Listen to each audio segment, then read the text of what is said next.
going on, bro? It's your boy at Big Game James _36, and this is Big Games BS, brought to you by Den Media Group, presented by Alpha Male Jacks. Alpha Male Jacks is the go-to website for all things hormonal, all things male related. So you want to be able to feel your best, want to be able to get to your best, make sure you go check out Christina and others. Go to alphamalejacks.com and get your blood panels. If nothing else, you don't have to live in the state of Florida or in the Jacksonville area to be able to go to Alpha Male Jacks. What you just got to do is you've got to go and hit up Christina, and if you've got they'll work with LabCorp to those different things to be able to make sure that you get your blood tested for the proper things. They'll go over, give you a good reading, and then we'll get it from there. What is that? Is it the computer? That's what I'm thinking. Got a little echo. Check. Yeah, still. But go check them out. Also, we've got Goodfellas Cigar Lounge, which we're not in. Tough, man. We're having to record at night because it's been crazy. But hopefully the numbers will be good again. But the numbers have been good in general. Football season, everybody wants to hear shit. So like we had I think 95 live views, Miles. When I did my practice breakdown today. So I don't think we're going to get 95 live views of Big Games BS, but it was still, nonetheless, it was crazy, and nothing has been as dope as what Sunday night show was. So, but we will experiment with doing night shows. We have some more content added. We will do Trey's perspective. I promised everybody, actually, you can show the Jaguar thing. Oh, boy. Not that. Damn, not even that. It's not up there. But anyways, we're gonna have more content coming out. Jags, NFL related, gambling. Actually, it's one of those. What the hell is this? If you look at the, it was a picture. Yeah, that one. Just open that up. That's really right there. We will be starting that hopefully soon here. We will be doing a college football bowl projection show that will be sponsored by Gator Bowl Sports. Oh, it's that one. Is echo on? Yeah. Okay. Yeah, that was the mic. Yeah, let me get the headphones. Gator Bowl Sports will be doing that. We'll be checking out. We'll be talking about who do we think will end in the playoffs, and who do we think will be picking in the Gator Bowl. And each week we will break down. But in the beginning, we're going to show you people just how wrong the experts are. And one of the things, just to let you know right now, I'm learning a lot about how bowl games are actually picked. Bowl games are not just picked out of a hat. It's not people's favorite two teams. There are rules. There are picks. There are different things like that.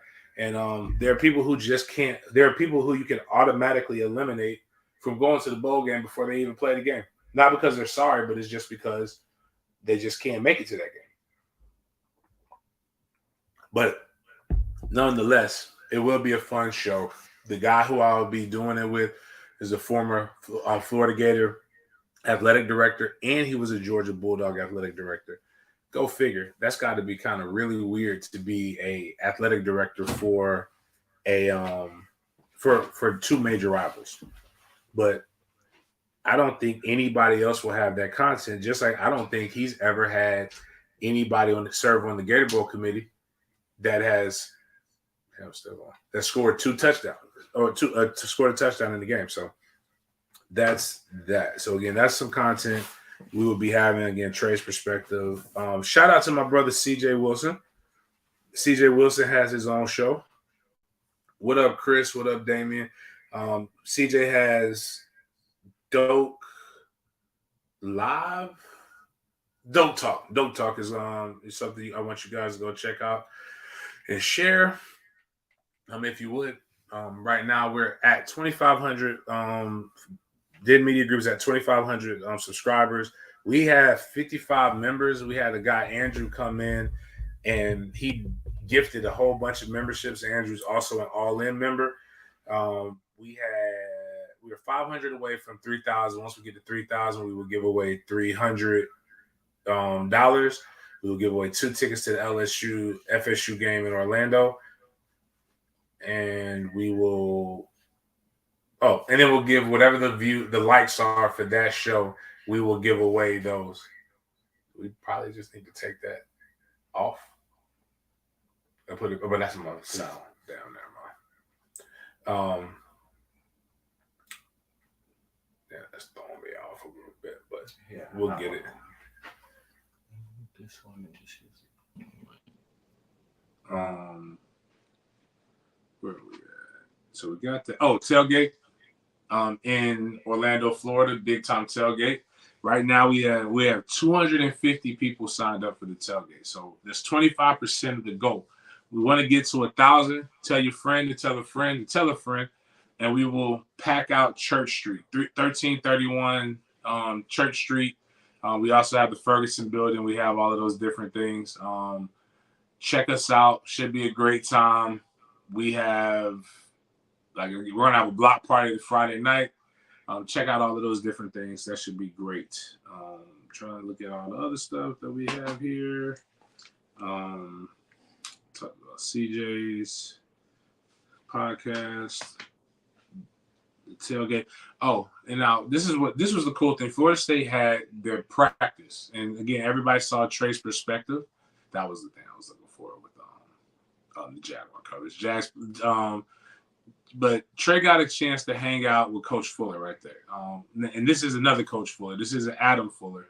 But Trey got a chance to see Adam Fuller's favorite coach. He gave us some tips and tricks for being successful in his flag football season at linebacker.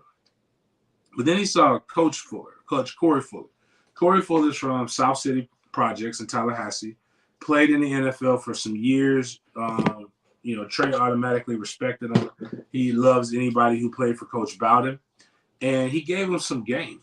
Shout out David. Whoa. David Pierce. We got a new all-in member. Hey. David's been trying to figure out how to become a member in my in the inbox for a while. But check out these gems that Coach Fuller dropped on him. I think this is important to listen to. Just think about that. Your head is the ride from your heart. If you're going to chase it, it got to come from here. Just think about that. If this don't match that, they ain't going to go and do it. All dreams come true. How hard you work, dreams come true. You understand that? You got to chase it every day. Be the gazelle running from the lion towards your dream. All right? Corey, love you. Your head is the ride from your heart. If you're going to chase it, it got to come from here. All right, play one. So here's the thing about the practices here in Jacksonville and why I think people should be excited. And here's what we're going to do every year come football season. Is Groundhog Day is in February, right? I believe so. So Groundhog Day is when, for some reason, the groundhog pops up, and people think that the groundhog decides if we're going to have more days of winter. And people bet the bank on these things. We're going to have Trey Day. So if Trey comes and Trey is smiling at a football practice, that means Florida State might have a good season. If Trey ain't feeling the practices, then Florida State might not have a good season because that's just Trey was literally all smiles the entire time that he was at practice. And he loved every second of it. So I think that was cool, man. That was cool. So Corey Fuller, great man, great Noel, great NFL pro, great guy to want to pattern yourself after and be like. So I'm all for it. Shout out to Trey getting a chance to do that. And again, if you want to go check out some really good analysis, I have two breakdowns. I broke down today's practice. I broke down yesterday's practice, and then Trey also gave a quick 5-minute breakdown of what he felt Florida State was going to do and what they were going to be like. So if you have some time and you want to hear the most honest person on the beat, check him out. That would be great. I'm sure he would appreciate that and he would love it. All the feedback that he's been getting, he's been loving it. It just makes him want to do it more. So we will have Trey's perspective for anybody who wants to get involved in that. So basically, let's get into FSU breakdown. A little different than what I would do with everybody else. But one thing I'll say, because again, I want you to really go listen, and those are two 45-minute plus about 2 hours of content that I created from the last two practices. The next stuff that I'll be doing will be more of a season preview, more of a breakdown preview of the LSU game, and so on and so on. But one of the things that I did notice is that Jordan Travis is really working on getting his quick game, getting the intermediate game back, getting it cracking, doing what he needs to do with that. The younger guys are really challenging and stressing and trying to throw the ball deep.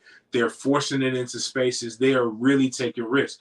It's kind of like it's a synopsis of life. When you're younger, you should take more risk. You should go try to force it. You should figure out what you can and what you can't do. Brock Glenn, AJ Duffy are really going out there and pushing it. Now, when you're doing that and you're playing big boy football, you tend to turn the ball over. Them bitches is out there turning the ball over like Oprah with cars. You get an interception, you get an interception, you get an interception, you get an interception. And that would typically give a lot of people pause, but Jordan Travis isn't throwing the interceptions like that when he's in there. When the ones are in there, they're really moving very, very well. It's very crisp, very things of that nature. There are times my son watched AJ Duffy. He likes what AJ Duffy brings to the table. I personally like Brock Glenn a little bit more, but I can see both of them are actually neither one of them are quite ready for right now, but both of them are doing doing well in their development. I do feel comfortable with the weapons that we have with Tate Rodemaker outside of the month of September. Month of September, we need Jordan Travis and we need all these other things. And everybody who keeps worrying about these injuries, I want to really stress this. And I talked about this in the other one. We talked about load management. I want everybody to realize that life could be better if you just manage your loads a little bit better. And the injuries, some of these guys aren't practicing like that because we don't need to see them. We don't need to see what Fabo's doing. We don't need to see what Jared Verse can do. What we need to see is what Fisk brings to this team. We need to see what Ayo brings to this team. We need to see what a lot of these other guys bring to this team. And that's exactly what's happening. But I'm saying this before I bring up this point of what Dustin Lewis from the old Game Day put out. And it was a really good tracker. It shows something that should make our fans happy about our defense, especially our fans who worry so much about our safety position, who worry so much about the defense. And I'm saying this to say, like right now, Conrad Hussey, who is a true freshman, didn't practice in the spring, just got here. That shows you how much ready he is to play this fucking game. He leads fall camp with all interceptions across all things, team drills, one-on-ones, and 7-on-7. Conrad Hussey has 3 interceptions. Quindarius Jones, another guy who just came in, leads with 2 interceptions. Now, granted, I want to put this in context. These guys, well, Hussey's going with the 1 sometimes, but they're going with the 2s and the 3s, so they're probably getting a little bit better opportunities. But that means they're competing. Jabril Rawls, 1 interception. Ashlyn Barker, a new guy, 1 interception. Control Cyphers, 1. AZ got 1. Kevin Knowles at safety got 1. Kalen Deloach got 1. Got 1. Guys are getting these interceptions, and that's what that should show us is that our DBs are being ball hawks and they're guys who are taking risks and taking chances, which I'm okay with. I have no problem with that as long as we're competing and continuing to get to the ball. Everybody's sitting here wondering why Florida State fans are so happy. Most trolls, everybody else is like, hey, why is Florida State Barrett Sallee, who covers national with 107.5 thousand views? The Florida State buzz should be accepted with open arms. Great quarterback, running back room, wide receiver core, DL, etc. I'm not sure the Seminoles should even be considered a dark horse for the college football playoff. They should be considered a contender. Dan Orlovsky came out literally today and said that the only team, like if Florida State makes it to the playoffs, they will meet Georgia in the national championship. And basically, I kind of have an agreement with them, but I'm not going to go as far as say that we've beaten Georgia. This guy right here, I don't know who the fuck this guy is, but this guy's really mad. He's very upset. Like he has no idea why people like Florida State. And to quote the Mad Rapper, like to quote Biggie Skits, we're gonna talk to the Mad Rapper, and I want to know why. Why is he so mad? And let's listen to the slick back greaseball talk. Point about Florida State as we end this show. You made first of all, you were a women's college. Yeah, you were a women's college. Okay. And do you know how you made your bones with Bobby Bowden? How? You told people anytime, anywhere. Yes. Did you tell Pete? Did Bobby Bowden go around? Do you have a turf cemetery that says, oh, Oklahoma spent $70 million more than we did. Mm-hmm. And so we couldn't compete against them. Oh my God, Northwestern gets more money than we do. We can't compete against them. No, the effing motto was anytime, anywhere. So sack up and get back to who the hell you really are and stop acting like you need something that you don't have. That's not who you are. That's not how you got here. I'm going to turn that into a YouTube short. Please. So I had to do some research because I don't know who the fuck this guy is. But I do have friends that cover North Carolina sports, and I have no idea why they believe about Florida State what they believe in North Carolina. Florida State is an actual national brand, meaning you can go to California and people know who Florida State is. You go to Ohio and people know who Florida State is. Everywhere I go, when they find out I played at Florida State, you know what they do? They know who the fuck Florida State is. It's just on the show, and they spent the whole part of the show trashing FSU. Oh, okay. But I still don't know who the fuck this guy is. But I know he covers North Carolina sports. And I have a friend, Vashti, who said some things to me that I'm just like, I can't believe anybody who likes anything in the state of North Carolina can say this to me. You know why do people know who the state of North Carolina? You know what they know North Carolina Tar Heels? They're the basketball. They don't know anything about them with football. Do you know why people know who North Carolina State is? They kind of know Phillip Rivers, but they don't really know much about North Carolina State other than that. You know, nobody really knows what Wake Forest is. And Duke, they know Duke about basketball. These are national powers in basketball. But these are not national powers in football.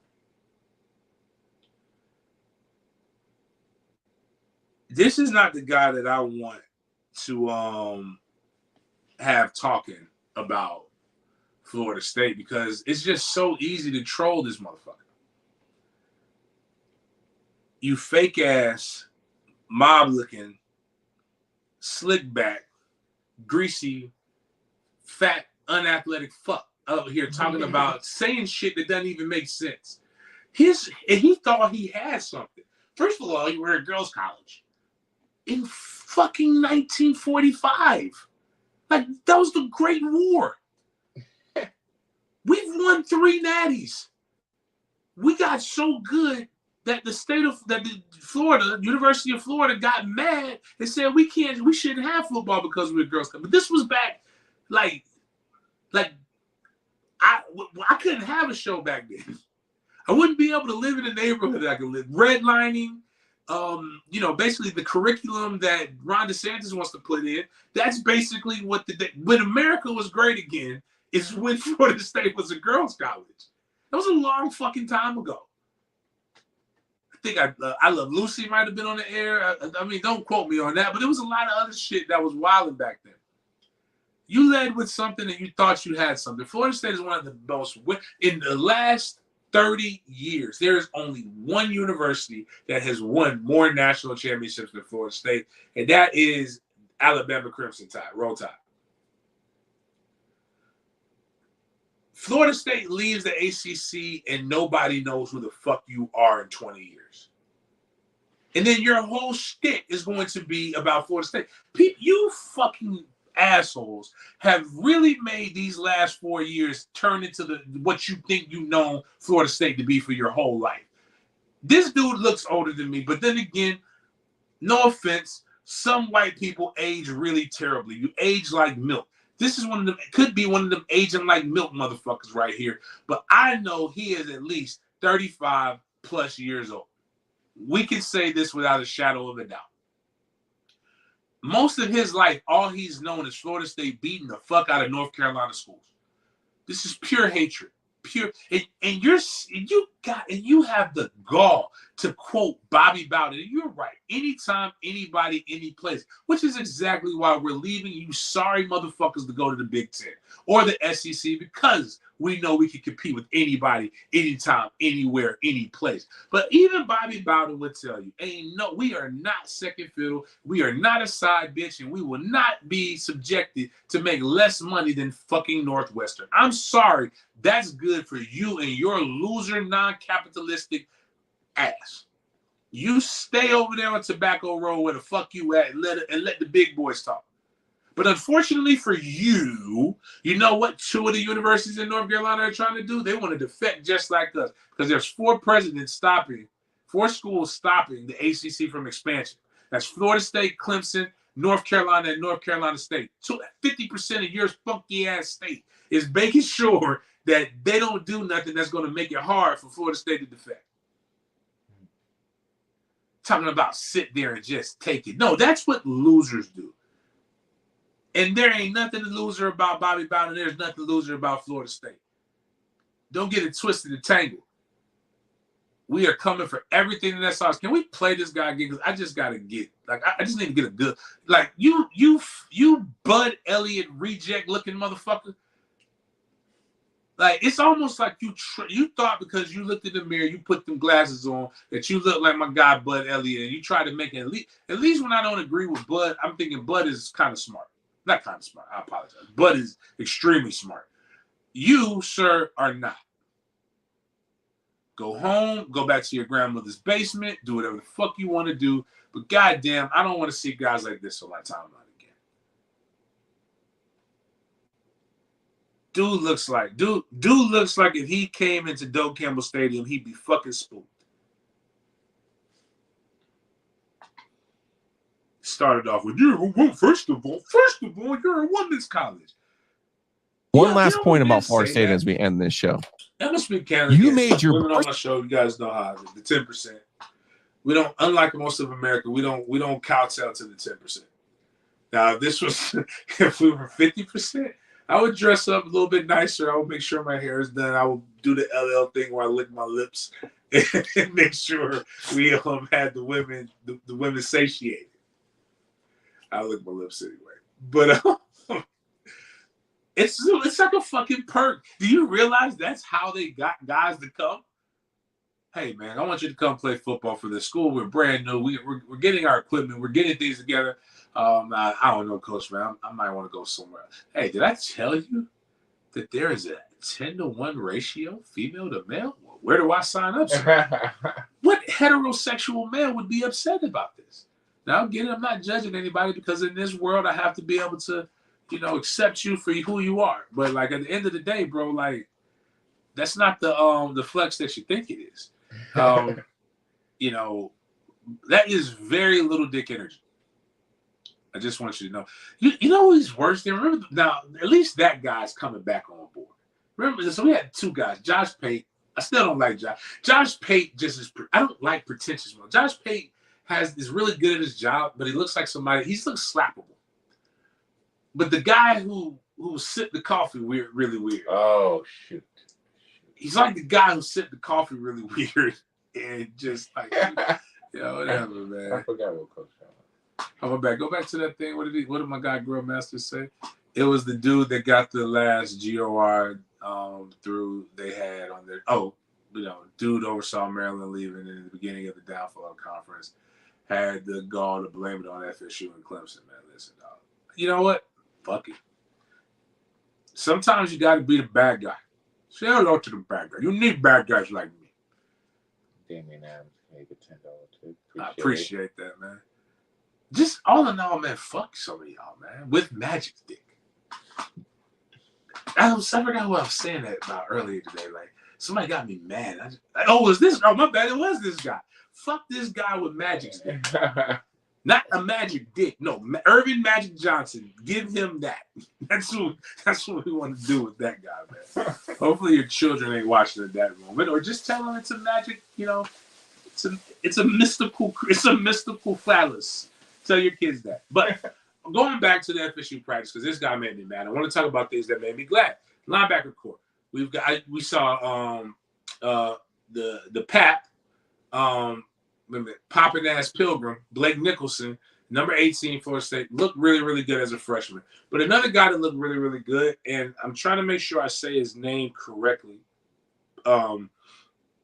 because I think where Nicholson's struggling right now is, and I think he's thinking too much. Oh, Cryer is his name.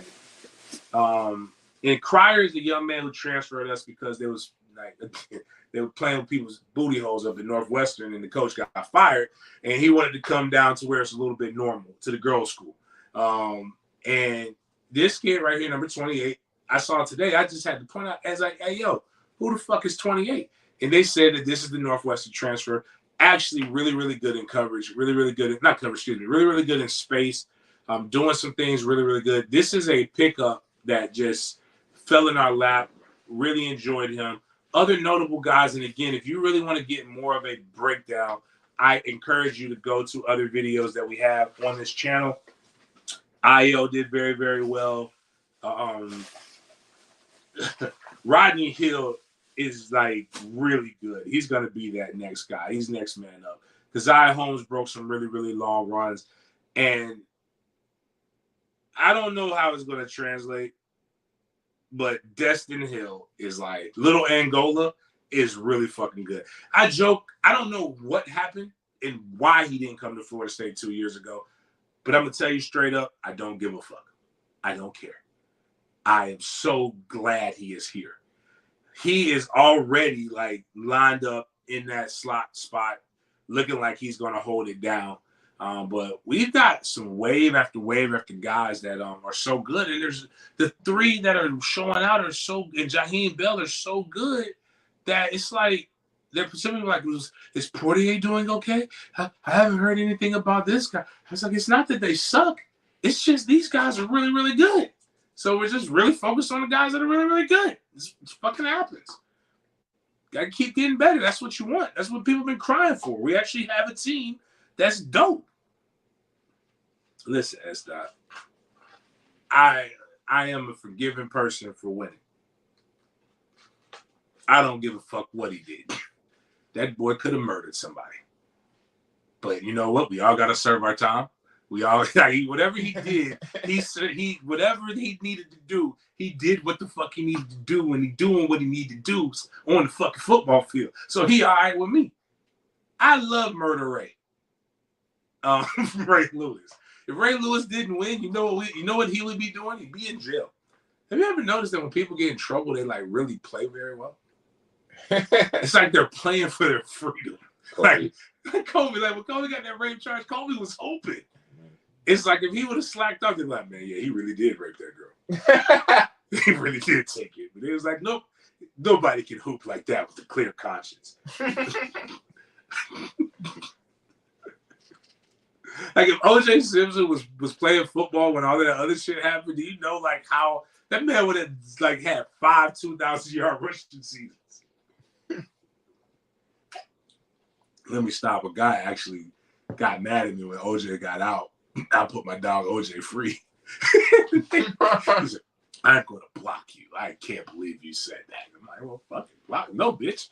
gonna block you first. I don't want you. I don't want anybody who couldn't see the humor in that joke blocking, like communicating with me. Brian Courtney, that's the tight end. He just got to get a little bit of he got to get used to the position. He ain't got no hips. You know, he just got to get a little bit of hip action. I think he's going, you know, he'll be a contributor maybe. He said Destiny Hill, high stated shape. Man, penitentiary plyometrics, baby. Push-ups, sit-ups, bodyweight squats, man. That motherfucker was on the yard getting after it, man. He was telling the OGs, when I get out, man, I got to squat. Like, they was like, you ain't never getting. Again, all jokes, really don't know what happened to him. Love the story. Actually, again, I don't give a fuck what happened to him. He's here now. He's ours. Let's roll. Conrad Hudson's doing well. Everybody's in fall camp. And really in fall camp, you've got guys, you got recruiting happening, but recruiting is like tapered off. In June, the haters were saying Mike Norvell, see, we told y'all Mike Norvell can't recruit high school kids. We told y'all this, and everybody was like, hey man, hold up, wait till July. Miami fans was somewhere in the depths. I think Miami got like real close to us. You know, like if you watch cartoons, Roadrunner or Wile E. Coyote. You know how Roadrunner would like let Wile E. Coyote get like right close to him? Here we go, show that one. Get right close to him, and then as soon as Wile E. like got close to him, he just sped away. That's what happened with Miami in recruiting. Miami got to like Florida State was like at 15, and Miami got to 17. And then all of a sudden, we could delete that. Yeah. Then all of a sudden, shit, I'm gonna post that. All of a sudden, shit got real. But before all of this, Miami has a site called Cavebill. My guy X. I've talked about X. X got the throat. Oh my gosh! Pause. Actually, it's not. It is a pause. I don't know what happened to X, but X has the thing on his throat that helps you talk. Mm-hmm. The smoker thing. And X is funny because he's a good guy. He just did a book bag drive community give. He gives away food, but he also tells a lot of lies. It's a lot of lies thrown around this dinner table here tonight, but we're going to get the truth. That I do. What was it? That I can promise you. Sorry. Django's like really in me. I'm like, I just saw it's such a great movie. You gotta see Clone Tyrone. Oh yeah. I'm gonna watch that this weekend. I'm gonna watch that Clone Tyrone because Jamie Foxx is such a fucking good actor. That's why we are defending him against the perfect white woman. I know. It's like amazing. It's like what the America's sweetheart. It's like what the fuck is going on in America? That's how you know. Anyways, my point is. X got the thing on his throat, and he likes to talk about getting bitches and paying for bitches, and you'll see how the whole thing goes. But it was really wild. This was the list. This was what they said they were going to go get in recruiting. Now, if you can't see it, because actually, no, let's put this on the screen. People need to see this. This is what Miami beat writers were saying that Miami had a huge chance of getting. I wish I could find the picture where they just have the X's on this. But I'll read through the list. Aaron Nolan. No. AJ Hairston. Yeah. Chris Humphrey. Anthony Carey. Josiah Trader. Chase Robinson. Jeremiah Smith. Tavion Galloway. Brandon Baker. Josiah Thompson, Mike Williams, Jimothy Lewis. You might as well name him Himothy. Panko Fried, or whatever the fuck his name is, and Booker Pickett Jr. You know what all of those guys have in common? Nobody's going to Miami. They've all committed everywhere else. Damn. Elijah Rushing, Cameron Franklin, Jordan Thompson, Justin Scott, Dylan Williams, Kalijah, man, boy, some of you women are fucking hate your children. I know. Kool-Aid. Just call it Xavier Kool-Aid. Brown, Jamari Howard. I don't think he's committed anywhere. Josh Philistine, Zaquan Patterson, definitely not there. KJ Bolden, we know where he's at. Brandon Jacob, Abram Murphy, LaWayne McCoy. What sucks about this is a good amount of these guys are right now committed to your alma mater. Now, LaWayne McCoy may flip from Florida State to the University of Miami.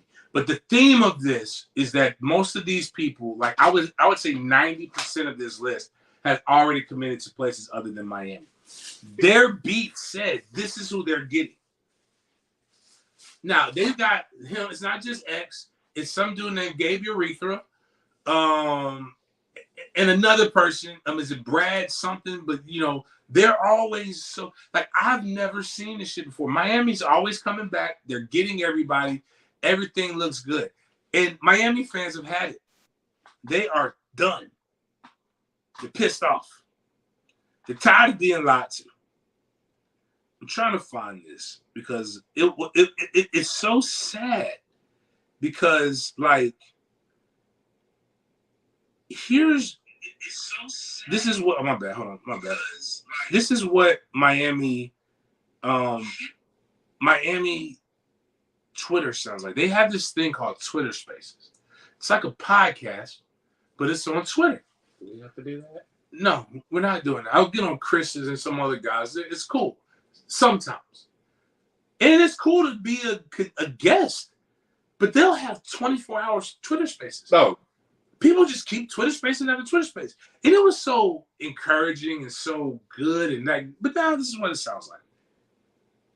Oh, my bad. Do I try you just hold it up now. We just use the right thing. Anything. Hey. Slow down. Sir. I got Michigan. I got Georgia. Low key, I ain't got Georgia because I don't think 2 SEC teams gonna make it this year. But I got Georgia just on the low key. But then I got Miami and I got Oregon. I got them to fight out with the Ducks and shit. We're gonna get our rematch with Georgia. That's how it's gonna go down. That's how it's gonna go down? Yeah. My bad. That's the wrong thing. That wasn't the one I was listening. Happens. Don't judge me.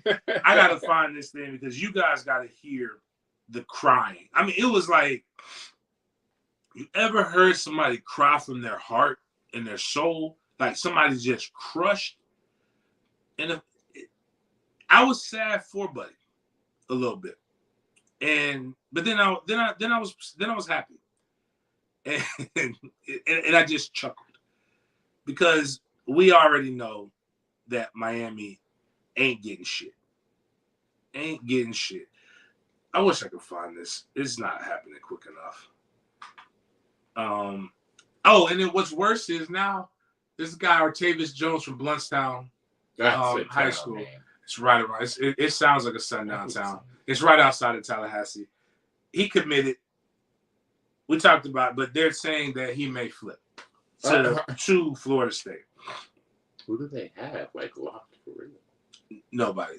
And what's wild is a kid from Mandarin that I coached that's committed. I was over there talking to him. Coach Atkins says, "Hey, James, do you like the Derek Plaza kid?" I said, "No, I don't like Derek. I fucking love Derek." And he said, "All right, you sure?" He told me that, "You sure?" I said, "Yeah." He said, "All right, we're gonna try to recruit him." Hold on, let me see. This is it. Here it is. I think he said rogue off. Here, I'll let you put it to the mic again. The microphone. No. Unmute it. This shit didn't matter. Oh, we just gotta move on. That's a fucking 5-star, bruh. What these niggas talking about? Let's just move on. Oh, Breland. Franklin. Nigga, no. No. What's going on with our fan base? This is We are grown man. lost.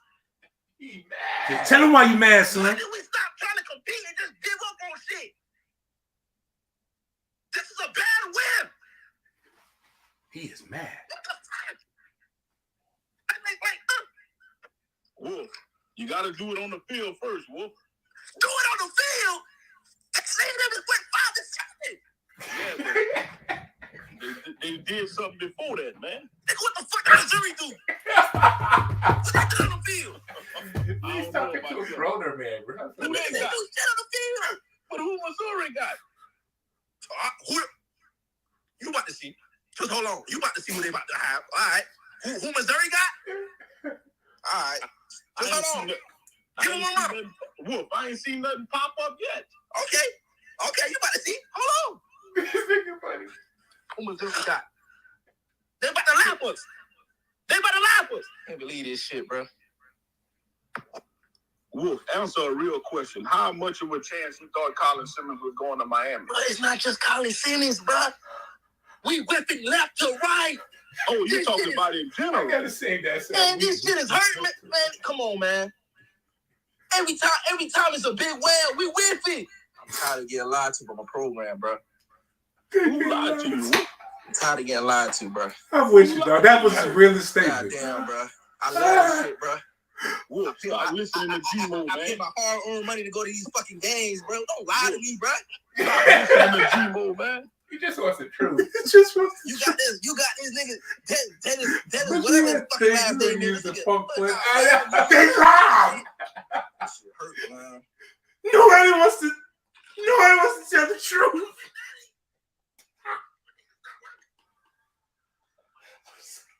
Hold on. He would have fought somebody. If I'm he was, sorry. this man. I apologize. It's funny. Like, They said his name is Lil Wolf. that he sound little.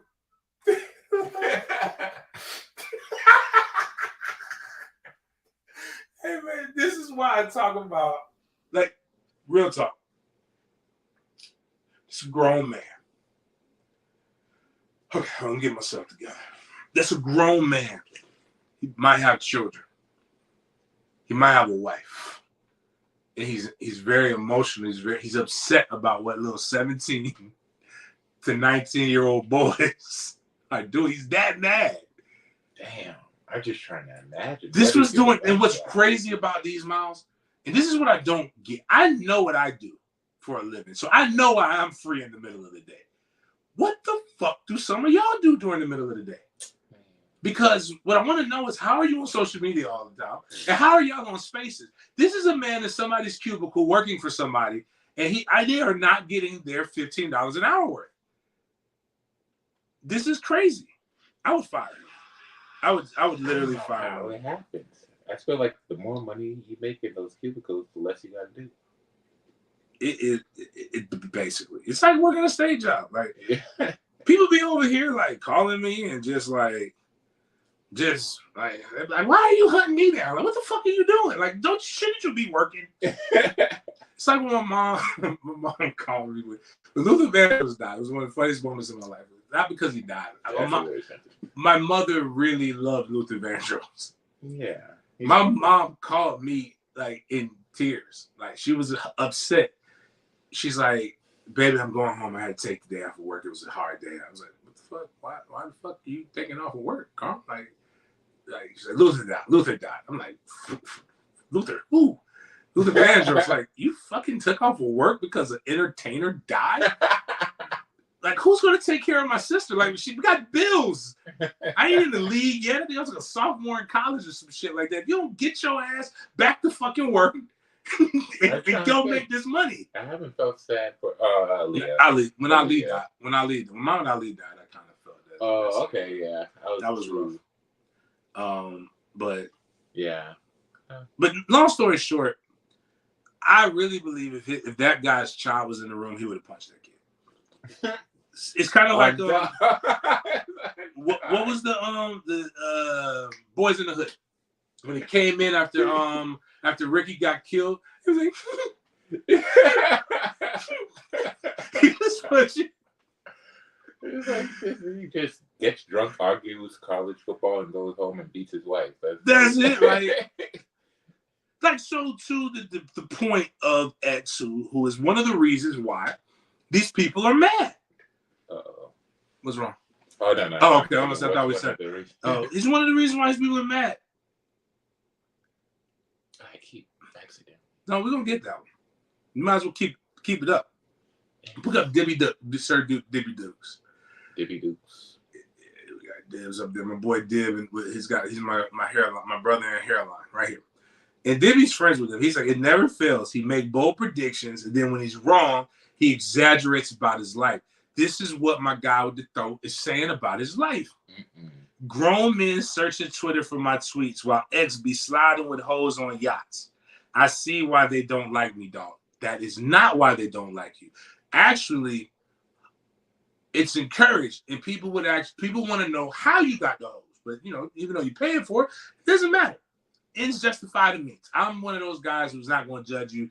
It's not necessarily simping. You're just you're transactional. Like if you were simping, it would be a problem. But the fact that you are putting some of these young ladies through college or whatever the stripper myth is now. I don't know what the stripper myth is now. I think now it doesn't matter. Hoes got OnlyFans, and they saw a chick who's proud that her family can Google her giving fellatio. Oh, and I'm just it's just a wild era. What a time to be alive is what they say. In the 90s, if you ask the girl, hey, can I pay you $2.99 a month to watch you give somebody some top? She called the police on you. Now it's encouraged. So it's just weird. But this guy is saying this. But no, people don't like you because you tell lies and then you don't hold yourself accountable. This is a guy who said he was talking to Lane Kiffin while he was at, not Follies, Tootsie's. That's his favorite strip club in Miami. Tootsie's. Follies is in Atlanta, I believe. But he was I'm on the phone with Lane Kiffin. Lane Kiffin said he's going to be our head coach. For it to be Mario Cristobal, the next day, he said, see, I told you I was going to be Mario Cristobal. I wish I could lie like this. These guys have no remorse. It's a skill. But what really should make Miami fans mad, it's not the fact that X and Gabe Urethra keep lying to you guys. It's this. And really what brought it on is a young man by the name of, I believe it was Colin Simmons, who was a 5-star defensive end that they thought that they were going to get. Where did he go? He went to Texas. You can actually put that one up real quick, the one you just had. And then we'll say. So again, this was my bad. I gotta post this because this was another weekend. So they called it the 5-star weekend. All these linemen were coming in. You know what they said? They were going to get all of those guys. I mean, that alone, who was telling them this? They're beat. That's crazy. It's why one. It's why would you even believe this? But two, if you were to just believe, you want to have hope, you'd be yeah, because sometimes these guys are right. Most of the time they're wrong. Yeah, Colin Simmons, Ellis Robinson, Dylan Stewart, Aiden Breland, Jared Gibson. The only person left is a guy named David Stone. They have struck out on everybody. And one could deduce they're not going to get David Stone. And I think they're going to make more spaces. Somebody go ahead and get Little Wolf. Yeah, I want prepared. To hear it again. I want to hear it again. Give us some water. Get Little Poodle. Hey, bro, sit him down somewhere. Before you guys let it get to the timeline. Say, hey man, Wolf, I want to sit down. I want you to hear this from me. We're not gonna get David Stone. It's gonna break down. But here's what made best. Steve Wilfong, one of the guys who is one of the weird old guys that for some reason is one of the premier guys. I think at a certain age, recruiting should be a young man sport. It should be under 30 at minimum, really 25 and under. But whatever. Steve Wilfong says, a source around Austin tells me that the head coach was the difference in Texans winning out for the 5-star edge Colin Simmons, a recruitment that came down to the night before he announced for the Longhorns. Another championship-level recruiting win. More on that. Whatever their stuff is.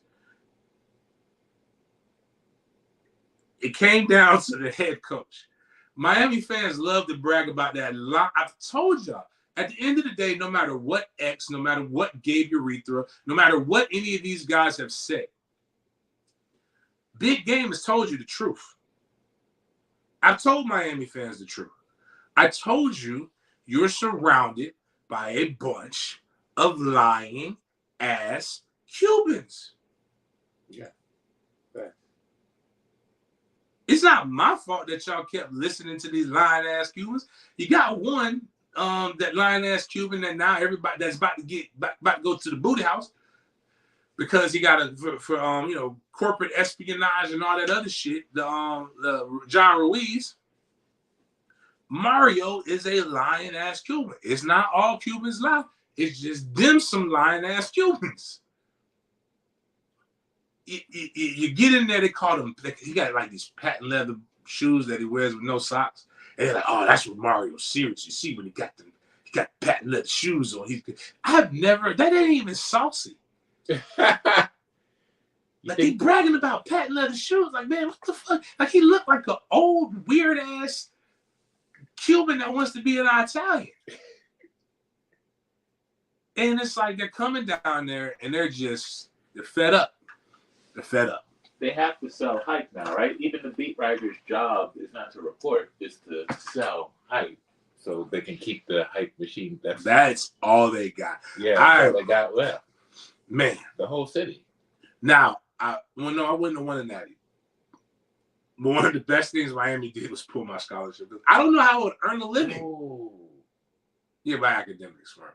My grades in high school were like fucking bad. My test score was like, I scored a 30 on the ACT. 36 is the highest you no, is it 36 or 40? 40 is the highest you can get.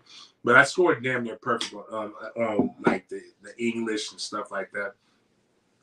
I didn't go to class and I didn't turn homework in. So like, and homework was like 30% of my grade in some of my classes. So it was like, but that means I got almost perfect on it. Like you give me a multiple choice test, I'm going to pass.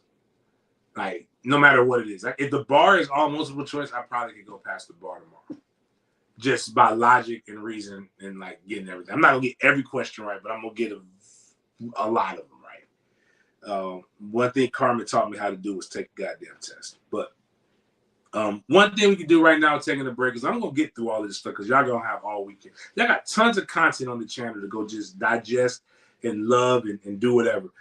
But I need you to go mash that like button real quick. That helps the algorithm, helps people know that like we're here and alive and all that other shit. Right now, I think we are at 27 likes. We got 39 people, between 39 and 45 people in the chat at any given time. Please go mash that. But nothing brings me more joy than to see the University of Miami in complete shambles. It could not happen to a better person. University of Florida. Oh, my bad. Yeah. So, just for the record, they had a guy Julian Saying not here, Aaron Nolan not here, Trevor Jackson not here, Jeremiah Smith not here, Ryan Wingo not there, Aiden Breland not there, Colin Simmons not there, Justin Scott not there, LJ McCray not there, Darius Hayes not there, David Stone not there. They got JoJo or Josiah, but Josiah committed, and then he gave them like a really firm thing to let them know that he's like down for the cause. So I'm committed, but I'm taking all my official visits. Which I don't know.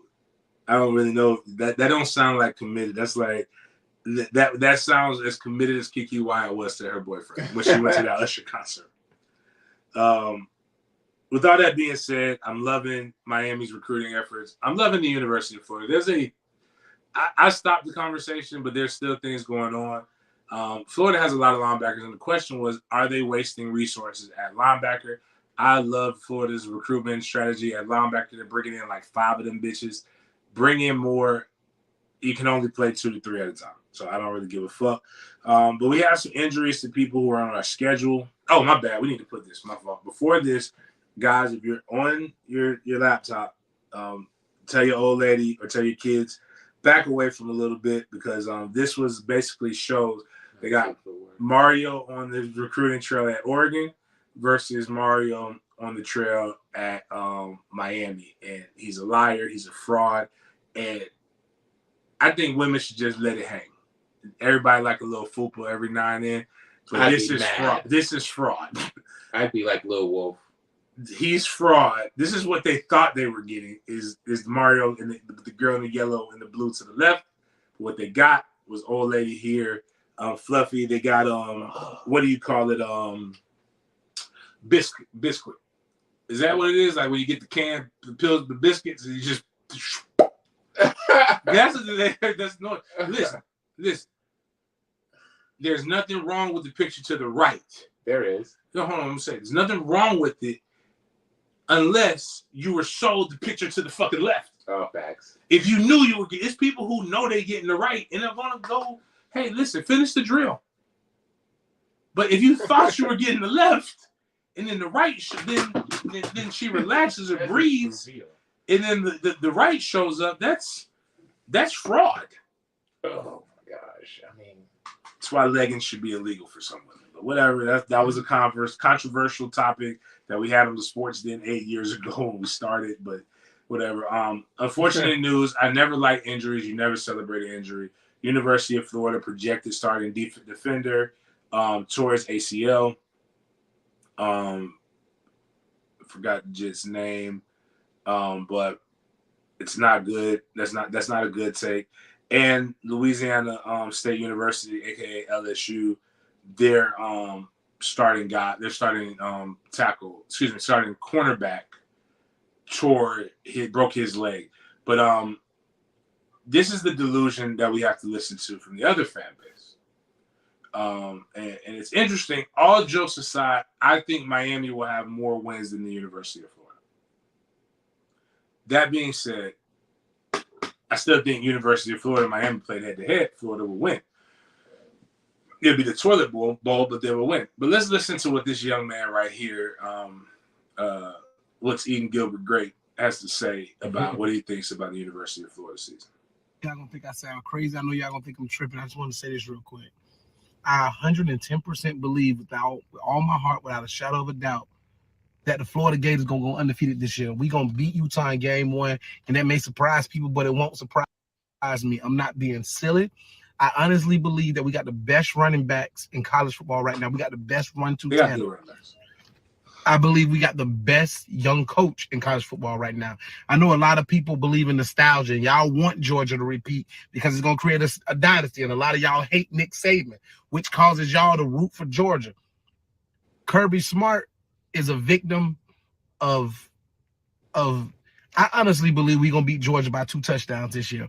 I think Tennessee gives us a game, but I think we beat Tennessee by 10. I think we blow Kentucky out.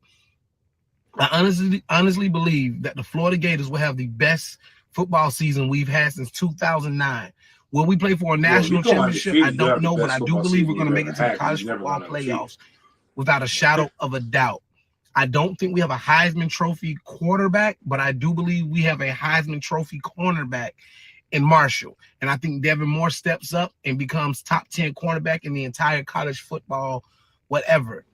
I believe these things. I believe we're going to have the best true freshman wide receivers in the NCAA this year, and I think the Florida Gators will do it. I think the Florida Gators will surprise some people. I think the Florida Gators will shock some people, and I don't see nobody beating us. I don't see Georgia beating us. I see us mud stumping Florida State. I see us whooping LSU ass and stopping that streak. I see us being back. I see us coming back, and I'm tired of people playing with us like it's sweet Ryan Hill. It's bitter tea, no sugar.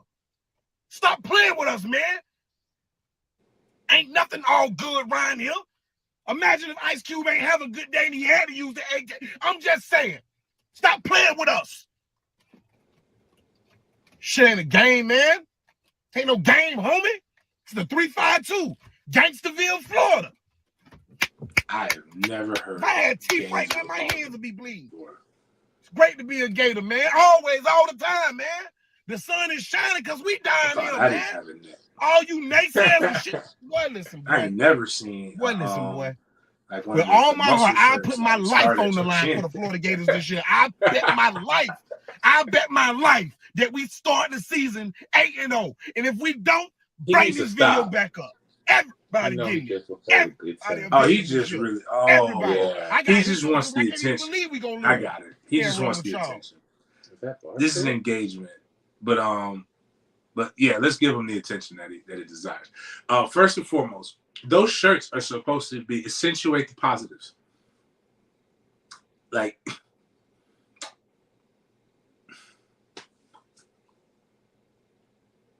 there's nothing positive to accentuate right here. Like, my man, like, he just, like, his body is wild. He's built like Grimace. Like, they do the Grimace shakes. Like, you know, McDonald's got like the purple, like with the little, not Skittles, the sprinkles and shit. Like, this motherfucker is built like the purple. I don't know what Grimace was. Like, they used to have these. My childhood is crazy. I bet if I showed Kai the cartoons that McDonald's used to have with the Hamburglar and whatever the Hamburglar was named. No, it was Hamburglar. Grimace and the other motherfuckers that was Ronald McDonald and all these other cats. But that's Grimace. You can't tell me he's not built like Grimace. And like, it's wild because like it's good in the upper body, right? So it's helping right now. You can't see. He didn't turn it sideways, so he didn't put it in portrait mode, so we can't see the arms. But boom, it's stopping right here. Give a little half a cut, but the rest of it, like it just looks like the shirt just gave up. It's wild because you can tell that Florida logo was supposed to go from pit to pit almost, but it's like really stopped, like right dead center in the chest. Like it's just like. It's like if you had the type of paper and you put yo on an 8x5, or was it 8x5, whatever the Gordon the rule paper is, and you just type yo and you centered it. Like that's what it looks like. 2 letters centered in the middle of the chest. And my guy's really talking that talk, but like one thing I've learned, and people get mad at me, and I did this last year, and I like the kid. I like Tate. Take is I always say, if you really feel that strongly, let's bet something. So and I gotta bet you something that makes you uncomfortable. Sometimes it's money. Like I would, say how much you make in a month. We'll bet you what you make in a month, and put it on the table. Like some people I can't make that bet with because they make a lot in a month, and that shit would hurt me. But sometimes, what's the point of being a bully if you don't bully? But I wouldn't do this. There was one guy that was one Miami fan who bet me very strongly, and he actually would have won. So I don't know why he didn't bet it. But I bet him, if we beat Miami, you got to take a drink. And he was an alcoholic. He was a recovering alcoholic. But I would not have bet him if he wasn't talking reckless. But like if you're talking reckless, I want you to stand on your business. Bet his life. Bet your life. You feel that strong. You feel this passionately about it. Take a sip. You feel that passionate about it. You got a matter of fact, I will bet him. Y'all find this guy. Bet him a diet. Florida goes 12-0, but I like your line of thinking, Miles. I like it. You have to run a 5K. In the summer, like in this heat, you got to run a 5K. Matter of fact, I'll let it be a Gator 5K.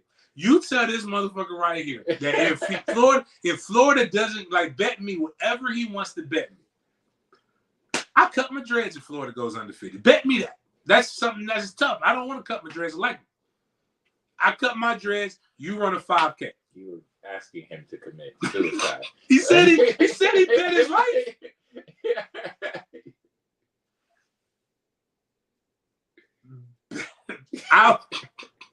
I'll bet my dreads. You got to run a 5K.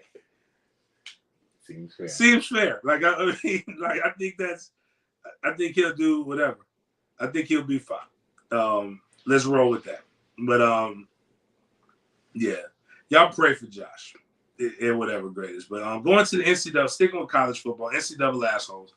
I told you guys about the young man from North Carolina that got North Carolina. We talked about Daryl Jackson, both having their waivers denied by the NCAA, who all enrolled and transferred before the new rule took place. More guys are starting to come out and come forward. Saw Marco Rubio talk about family being such and such or whatever. I forgot this Pat Thamo, like this. Now you can go to the first one. You click Miles. It's an ugly look for the NCAA. Tez Walker transferred twice, but he didn't play in North Carolina Central in 2020 because they did not have a season. NCAA is denying in backdrop of conference capitalism is hilarious hypocrisy. Scouts see him as a top 50 pick this year if he continues to progress as Drake May's top target. His story of overcoming adversity and earning a trip to the home state should be celebrated, not prevented. And I think that story is really, really sad, especially if you listen to what we talked about on Wednesday. He talked about needing to be closer to his grandmother who helped raise him. She's not in good health. She's never got a chance to see him play. He's earned the opportunity to come back home. Daryl Jackson went back to Tallahassee, which where he grew up in Gadsden County, which is right outside of Tallahassee, about 30 minutes. You know, his mom he could be there to be with her, to help protect her. But a couple other guys, things have happened to it. And I think what's going to end up happening is the NCAA's got two ways they're going to have to handle this. And I don't know which one, but each one I respect. Kind of. But I'm going to read this first one. Al-Mahi Ali. Alu Akbar. Hey, don't y'all do it. We about to have it. Don't my white force. Listen, don't you fuck up our relationship with the Saudis. You know we about to get these Muslims invested in our program. Y'all better learn some Muslim shit. Charlotte football.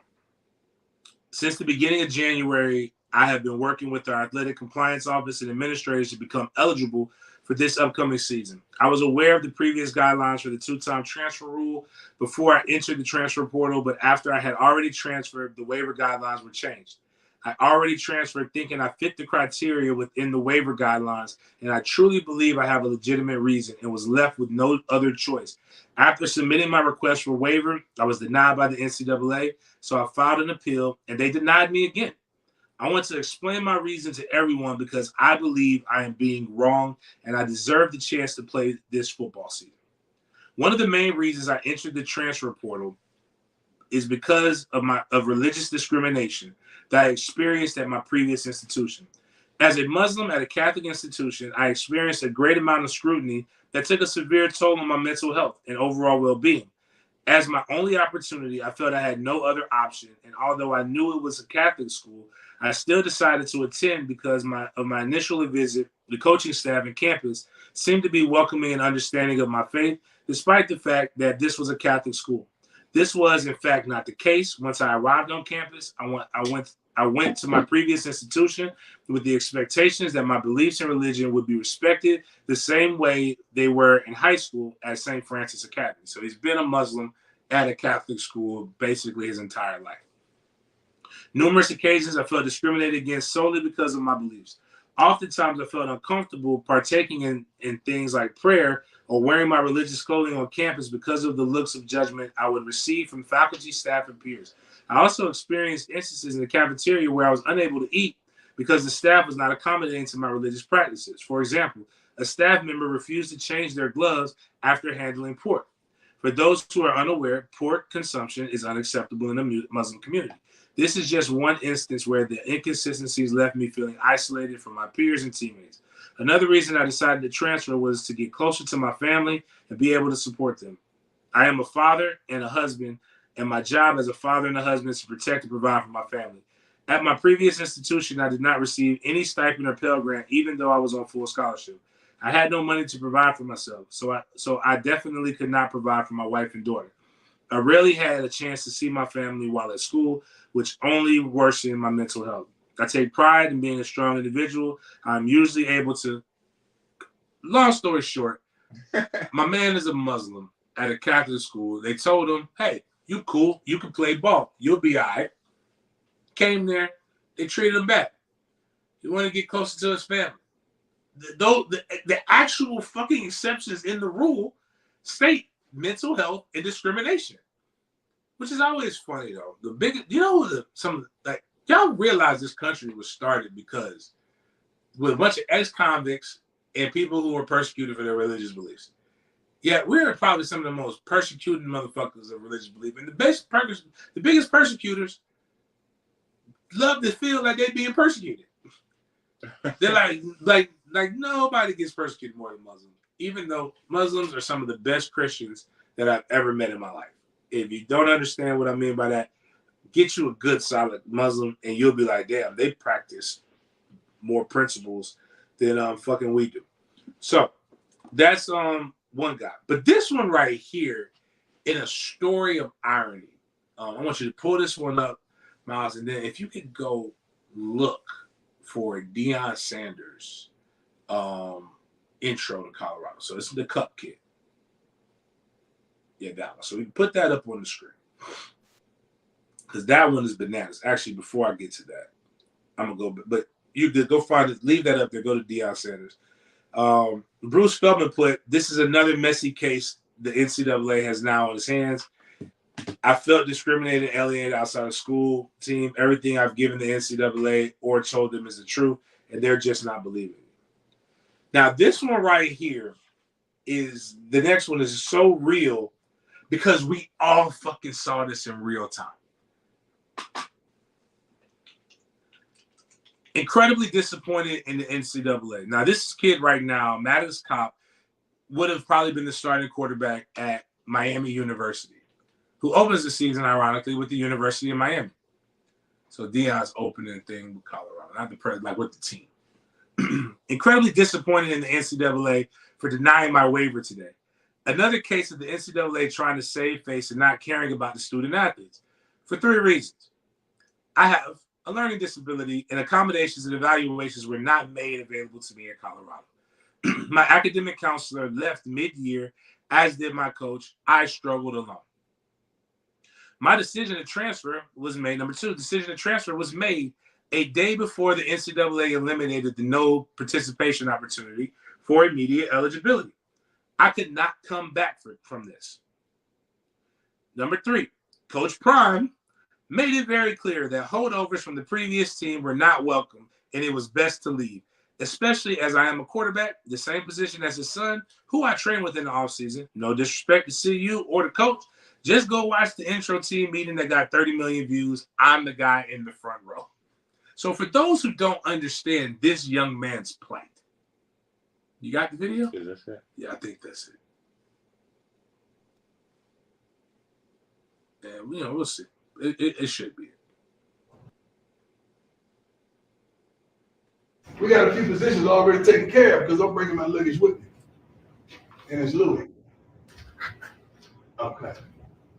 It ain't gonna be no more of the mess that these wonderful fans, the student body, and some of your parents have put up with for probably 2 decades now. I'm coming. And when I get here, it's gonna be changed. So I want y'all to get ready to go ahead and jump in that portal and do whatever you're gonna get. Because the more you jump in, the more room you make. Because we bring kids that are smart, say that, smart, tough, fast, disciplined, with character. One more time. Smart, tough, fast, disciplined, with character. That's the ones we're going to get. Is that you? Yes, sir. Is that you? Yes, sir. Now, he also in that meeting said his son will be the quarterback. What the fuck was this kid supposed to do? That's crazy. I was straight disrespecting him. How you gonna come? And what's wild is that my man said he no disrespect. I trained with his son. No disrespect to the coach, but I'm in the fucking front row. Like he's telling me, like, yo, I'm like, we know what's happening here. Like he's saying you can't even. There's not a chance to compete. Right. Your coach is saying I'm out of here. What's up, Chris Miller? That's disgusting. It's wild because people always say, "Oh, these kids are just ducking competition." Well, the coach just said, "Bitch, get the fuck out of here." Yeah, you're not ducking competition. Your coach just said, "Nah, I'm bringing my own luggage. I'm bringing kids that's fast, smart, whatever the fuck they did to the coach." But like, someone needs to steal on him, bro. No, they not. Listen, it's I gotta catch him one time. Like, if my whole life in here, I'm transferred to Colorado. I'm probably from New York. You done said some shit like that, bro. I'm gonna tap that jaw one time. Whatever. I can't wait. It gotta happen. They finna whoop his ass this year. Like Oregon, USC, they are going, like, it is not a coach that's going to see Deion Sanders on the other side and say, you know what? These kids have been through a lot. They deserve better. It'll be coaches that will literally say MFTK. Like, I might still. MFCK apparel. Like we may have the MFCK of the week may be whatever coach is coaching against Colorado. Outside of Colorado State and a few others who I just don't believe have the horses to be able to compete. But like people say I hate Deion. They're right. That was hateable. But it's like this is what I try to tell people. Everybody, Hitler had people who loved him. His mom loved him. Hitler was a terrible fucking person, but there are people who loved Hitler. I'm not saying Deion Sanders is Hitler. But what I am saying is there are people who love Deion Sanders, and Deion Sanders has just been very good to those people, and they have every reason to love Deion Sanders. There are also those of us who can't stand Deion's fucking guts, and we have very good reasons. As for me, there are people who like me. There are people who have every fucking reason to not like me. And I get it. But I ain't Deion. Deion like literally told these motherfuckers, get the fuck on. And then what makes it even more hateable is that people are saying, like, that's why you can't run from competition in the transfer portal. Like, bitch, I have literally got, like, I tell people all the time, you think some of these kids ain't getting put in the fucking transfer portal? And you just say, people get mad at NIL. Tell me that wasn't business. That was all business. But the other thing, speaking in NIL culture, sometimes today's news today's rules make you judge yesterday's rules in a different light, whether it be good or bad. We kind of saw it in the little Prager University thing where the guy was saying, like, you know, don't judge our founding fathers based upon this. It's kind of what people are doing with Johnny Manziel right now. I want to start off by saying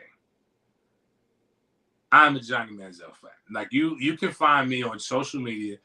My father is a Cleveland Browns fan. He loves Cleveland Browns. He hates Ohio State, but he loves Cleveland Browns. I tweeted and I put on Facebook when he got drafted. I said, I love this pick for the Browns. I think Trey was born. I said, this pick right here might have single-handedly united the family. Because I like Johnny Manziel. I like the braggadocio. I liked all the other stuff. I'm going to watch this Johnny Manziel documentary in full, and we'll probably talk about it more on Monday's show. But Johnny Manziel was a wild boy. Didn't watch no film. Like every black quarterback that came up during this time and era should be fucking mad at Johnny Manziel. Yeah. And mad at every critique managed. They should want to find Skip Bayless, slap fire out of him like Shannon Sharp wants to. They should because everything that they judge black quarterbacks on, Johnny Manziel was. Yeah. And I'm not saying it's not making the black. I'm just like, that's just the reality. That's more of a descriptor. And I don't judge Johnny. If you're good enough to do it, you can do it. But let's play this song. What Johnny Manziel did before his pro day is fucking insane. Is this the selling of the autographs or? Nah, that stuff's cool too. But this is before he went to work. Like he didn't have a job. It's wild. I'm gonna let you guys listen to this if you haven't seen this. Their GM's calling me going, he doesn't watch tape. I'm like, well, he's got to watch some tape. It's like, EB, his iPad hours is 0.00. Zero. Oh, my bad. Their GM's That's just my bad. That's not the one. So we're going to probably do more of a breakdown, but I just wanted to point this part out. Johnny Manziel literally got drunk before his pro day. Didn't have any wide receivers. Had his agent and a bunch of other random white guys that were running routes. And that was his pro day. And GMs literally decided that he was a first-round pick. All the red flags were there. And media was so irresponsible. So, like, let's put it like this. Jameis Winston went to Club Publix where guys had been getting free stuff from that Publix since before I got into Florida State. He gets some crab legs, walks out, doesn't run. Literally, eases on out of Publix. Like, they got it on video. Under $50, which isn't a crime in Florida. Matter of fact, they put you in like a program, do some community service. You don't even get charges on it. Publix writes that shit off for the most part. National headlines. Oh, God, Jameis Winston's a terrible guy because he went and got some. Like, if you had the steamed crabs at Publix, they put the Old Bay on that shit. That's delicious. And if you saw his girlfriend, I'd steal crab legs for her, too, if she was waiting in the car. But Johnny Manziel, meanwhile, they created a narrative that Johnny Manziel's parents were rich so that they could pay him under the table. Now, I want people to understand. I'm not making this up. I'm not saying what I heard. All of that is in this documentary. And Johnny Manziel is in this documentary co-signing on all of this shit. Yeah. Apparently, I was looking at some of the highlights. His friend is the one who came up with, his other teenage friend is the one who came up with that idea. Which is so great at how America, in particular, certain cultures, not just white, it's other people, can create this image and they can support it and you can believe it and you fall in love with this false image. Got news for you. I heard of Tebow's. If you really went at the Tebow's image, it ain't quite what you think it is, but I'm not here to tear anybody down. But my point in all this is, I don't care. I think he won the games fair and square. He did all this stuff. Why is there no investigation into stripping him of his Heisman, into making Texas A&M vacate wins, into doing all these things that you did to USC with Reggie Bush? Johnny Football. Reggie Bush did not go out and admit that he did anything. Now, he did it, but he didn't admit that he did anything. You don't have any smoking guns. Like, you literally have the guy saying, that was me, years later. And nobody's come in and said, hey, hand me that Heisman Trophy. Like, nobody is attacking him. Because it's just, it's funny. And this is where people like bring up, like, personally, I don't care. Give Reggie Bush back his Heisman.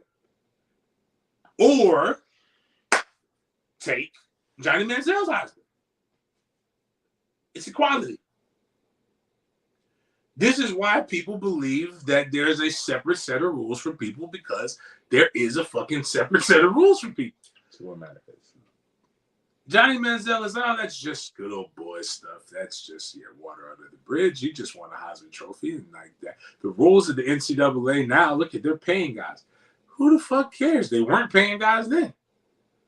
If it's right is right, wrong is wrong, prosecute them the same way. But the NCAA won't give a fuck about this, just like they didn't give a fuck about, like they don't give a fuck about them kids. And what I said was, two things are going to happen in the NCAA to these waiver cases. Because what the waiver cases seem like, Stan Wilcox just had them bit. Like sometimes what happens, his desk just got stockpiled.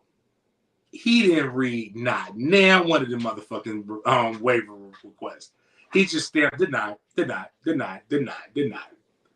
So either the NCAA is going to come back and say, we're sorry. Not just Mike Evans. Johnny Manziel had, I think, 4 first-round draft picks at wide receiver.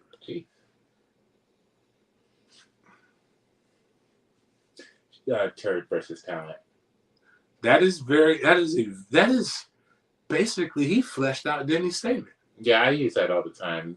Denny he needs to put it on a t-shirt. But I'm saying the achievement level versus youthful mistakes. Yeah. I just like that better. I like that better, but it's basically, he did say turd versus talent. But the NCAA will turn his back. The NCAA doesn't give a fuck about anybody right now. They're just like doing this. But yes, my whole thing is, it's not that Johnny Manziel shouldn't have his Heisman. I really like Johnny Manziel. Like, Johnny Manziel's whole image of not giving a fuck is just amazing. Yeah, it's not the worst we've seen in there. Not at all. But like, and that's why I actually said Baker Mayfield is a poor man's Johnny Manziel. He's like Johnny Manziel that was less of a dick, so like you give him a chance. But now that I'm watching all this stuff, maybe Johnny Manziel was a terrible person. He just seems like a party, dude. But yeah, just have like a good time. Like that's why I like Johnny. Like, I just feel like if you ask me who I wanted, for example, so before anybody said you can't say James Race, I promise you I'm not. First thing from if you ask me who I want to hang out with in Vegas, Russell Wilson and Johnny Manziel, fucking hanging out with Johnny Manziel. We are going to have a blast. It's going to be midgets, blow, strippers, all kinds of crazy shit. Russell Wilson just strikes me as the guy that's going to tell Sierra, yes, Sierra, we're going to go pray. We're going to go do this. And then we're going to go do something that's wild for him, but just still like, why am I here, man? Like, this is weird. But anyways, all of that being said, I hope they put all kinds of pressure on the NCAA. Think it's an inside job to destroy it. I can't wait. But check this out. I need everybody to go and smash the like button so that we can keep pushing the algorithm. I appreciate you guys staying up with me. I think we had 60 people here on the show, which is dope. We had a lot of people on the show earlier. Tons of content. Please like, share. We're trying to get to 3,000 subs. Last time I checked, we were like 2,500 or so. Oh shit, we're at 2,515. Wow. Once we get to 3,000 subs, $300 and other giveaways. Plus, we're giving away a ticket to the LSU versus FSU game in Orlando. We get to 5,000 subs. We'll still do the money giveaways. Plus, we'll give away 2 sets of tickets. The seats are in P46. I think row Q, so you can go check your different things to see where those price values come for that. We are at, I think, 56 members because we got another all-in guy. Check out the all-in memberships. If you want to know what an all-in membership is like, check out our community and look at Trey Coleman. Look at my son. Or go on my social media and see how my son is living his best life. And I think that's how you'll live when it comes to me. Biggest thing, you want to be all-in member all through football season because February is coming up. We'll go to the Super Bowl. Super Bowl, we got the right now, we already got the Adidas suite. We got the Puma suite. We're trying to get Nike. And a couple other things. And just the parties at night. Like the suites are gifting suites, meaning they give you shit. If you want to go check out my social media, my IG from February, you'll see a whole bunch of like shit. Like if you like shoes and you like gear, it's dope. Now I personally don't. I think the Patrick Mahomes shoe is whack, but give it to your son. My son loved the Patrick Mahomes shoes. The sweatshirt was dope. And they had Bad Bunny shoes, but I couldn't get the Bad Bunny shoes, even though I probably wouldn't have worn the Bad Bunny shoes, but I would have sold it on the secondary market because the Bad Bunny shoes are dope. Please go back, just comment, checking in when I finish this live, so that your comments will show up and show up on the algorithm, watch it again, get some takes, get some of the things like that. But again, please digest some of this stuff. And also go check out Sporadics with Chris Frazier. Check out Dope Talk. I think that's my brother CJ Wilson's new YouTube channel. He's me, Chris, CJ are all about to create a network of putting people on. Also check out my guy George. George just put up Renegade Report. I will be on his show, I believe it's going to air on Monday. But all in all, appreciate you guys for chopping it up with me, and we will see you guys on Monday.